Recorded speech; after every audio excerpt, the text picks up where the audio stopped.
या कनाब दो या कनस्तन। आप देख रहे हैं मेरे यूट्यूब चैनल मेरा वसीम और मैं हूं आपका होस्ट डॉक्टर जलीम मलिक। जैसे कि आप जानते हैं अभी ताज़ा सूरत हाल ये है कि मिनिस्टर गौहर साहब ने प्रेस कॉन्फ्रेंस की है। उसका उनमें उनका ये दावा है कि हमारे पास फॉर्म 45 के मुताबिक हमारे पास 70 सीटें मौजूद हैं। उसमें हम जीत चुके हैं, उनमें हम इस कंपटीशन को इसका मुकाबला इन कंपटीशन में जीत गए हैं।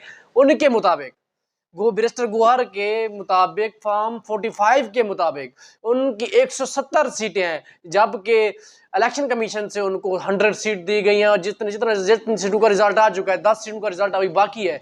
10 सीटों के अलावा एक 255 में से उन्होंने 170 सीटें हासिल कर रही हैं। ये बैरिस्टर गुहर का दावा है। उन्होंने बहुत बड़ा दावा किया है। उन्होंने ये भी कहा है कि हमारे पास फॉर्म 45 मौजूद है, उसके मुताबिक हम 170 सीट से जीत चुके हैं, लेकिन हमें 100 सीट दी गई, हमारे साथ नाइंसाफी की गई, हमारे इलेक्शन उनके मुताबिक, उनके कहने के मुताबिक वो अदालत में भी जा सकते हैं और इलेक्शन ट्रिब्यूनल में भी जा सकते हैं, वहां भी अपना केस लड़ेंगे। और वहां से इंसाफ नहीं मिलता तो वो हाई कोर्ट जाएंगे, हाई कोर्ट से ना मिला तो वो सुप्रीम कोर्ट भी जा सकते हैं, क्योंकि वो फॉर्म 45 के मुताबिक उनके पास 170 सीट की बढ़तरी हासिल है। और हालांकि इलेक्शन कमीशन से उनको 100 सीट दी गई है। इलेक्शन कमीशन से उनको 100 सीट से इस पे किया गया कि आज़ाद उम्मीदवार 100 सीट से हैं जो हासिल कर चुके हैं। उनमें से ये याद रखें, उनमें से 15 तो 16 जो है वो आज़ाद उम्मीदवार हैं, उनकी बिल्कुल आज़ाद है, उनका पीटीआई के साथ कोई ताल्लुक नहीं।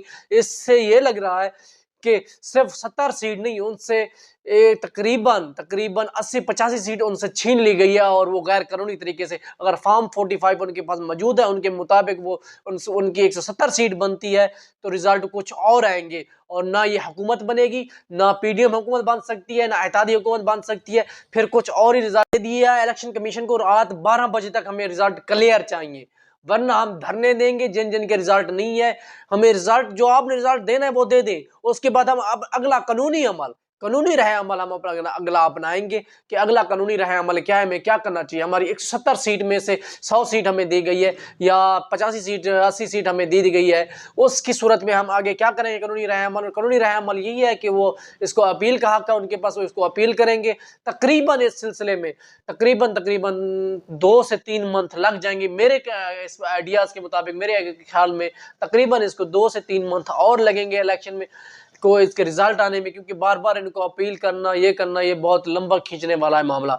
और एक इंटरनेट की बात करना, जो कल इंटरनेट का इलेक्शन वाले दिन इंटरनेट का बंद होना पीटीआई के लिए बहुत बड़ा फायदेमंद था और बहुत बड़ा उनको फायदा हुआ है इंटरनेट के बंद होने से। अब लोग कहेंगे ये कौन सा तबसरा आ गया कि इंटरनेट बंद होने से पीटीआई को कौन सा फायदा हुआ है। मैं गिनवाता चलूं, अगर इंटरनेट बंद ना होता, मोबाइल सर्विस बंद ना होती, तो रिजल्ट कुछ और होते, क्योंकि वहां पर धांधली होती। तो लोग जब इकट्ठा हो जाते थे तो जो उनके पोलिंग ऑफिसर थे उन्होंने बिल्कुल ठीक तरह से रिजल्ट देके उनको फॉर्म 45 दे दिया।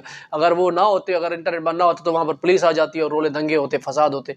तो ये एक बहुत बड़ा मोबाइल सर्विस बंद होने से इनको फायदा ये हुआ कि जब वहां पर पोलिंग स्टेशन में कुछ भी मसला हुआ और आवाम इकट्ठी हुई, तो जो पोलिंग एजेंट थे उनने गिनती करके उनको फॉर्म 45 दे दिया, उनका काम खत्म हो गया। उसके बाद उन्हें फॉर्म 45 इलेक्शन कमीशन में भिजा दिया। और अगर इलेक्शन कमीशन से रिजल्ट अदल बदल हुए तो इनके पास अपील का हक आ गया। अगर उनके मोबाइल सर्विस होती तो वहां पर 15 कॉल होती या पुलिस आती, फिर दंगे फसाद होते, फिर गिरफ्तारियां होती और मामलात ये ना होते। तो मोबाइल सर्विस बंद होने का इनको फायदा ये हुआ कि ना कॉल हो सकती थी, ना किसी को 15 हो सकती थी, ना कोई और मसला हो सकता। तो पोलिंग एजेंट ने अपने सर से मामला निकाल के उन्होंने फॉर्म 45 दे के अपने हाथ छड़वा लिए वहां से और अपने पोलिंग जो में 45 फॉर्म 45 है उन्होंने इलेक्शन कमीशन को भेज दिया। अगर अदल बदल हो रही है तो सिर्फ इलेक्शन कमीशन के दफ्तर से ही हो रही है, इलेक्शन वहां से हो रही है, और इतने लेट आ रहा है तो इलेक्शन कमीशन से इससे उनको अपील का हक मिला। ये बहुत बड़ा फायदा है इनके लिए।